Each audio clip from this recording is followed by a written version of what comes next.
महाराज porous पूर्व पंजाब के एक पराक्रमी राजा थे, जिनका राज्य झेलम और चेनाब नदियों के बीच था, जिन्होंने 326 ईसा पूर्व में सिकंदर महान अलेक्जेंडर द ग्रेट से हाइडेस्पेस की लड़ाई झेलम नदी में लोहा लिया।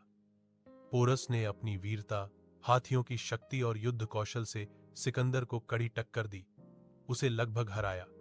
लेकिन अंततः सिकंदर ने उनकी बहादुरी से प्रभावित होकर उन्हें मारा नहीं, बल्कि उनका राज्य वापस लौटा दिया और अपना सहयोगी बना लिया, जिससे भारतीय उपमहाद्वीप में सिकंदर का आगे बढ़ना रुक गया और पोरस भारत के एक महान रक्षक के रूप में इतिहास में अमर हो गए।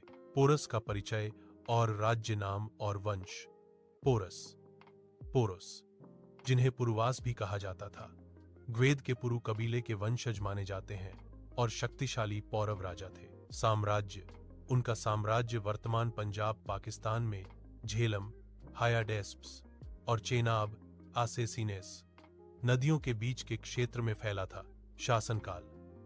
उनका शासनकाल लगभग 340 ईसा पूर्व से 315 ईसा पूर्व के बीच माना जाता है। सिकंदर का भारत पर आक्रमण 326 ईसा पूर्व। सिकंदर महान ने अपने विश्व विजय अभियान के तहत भारत की ओर रुख किया और उसकी विशाल सेना झेलम नदी के तट पर पहुंची। पोरस ने अपनी नदी और क्षेत्र की जानकारी का उपयोग करते हुए सिकंदर को रोकने की योजना बनाई। हाइडेस्पेस की लड़ाई, बैटल ऑफ द हाइडेस्पेस। नदी पार करना। झेलम नदी में आई बाढ़ और पोरस की सेना के कारण सिकंदर के लिए नदी पार करना मुश्किल हो गया। उसने धोखे से रात में नदी पार की और पोरस से जा भिड़ा। पोरस का पराक्रम। पोरस ने अपनी विशाल सेना, जिसमें शक्तिशाली हाथी शामिल थे, के साथ बहादुरी से लड़ाई लड़ी।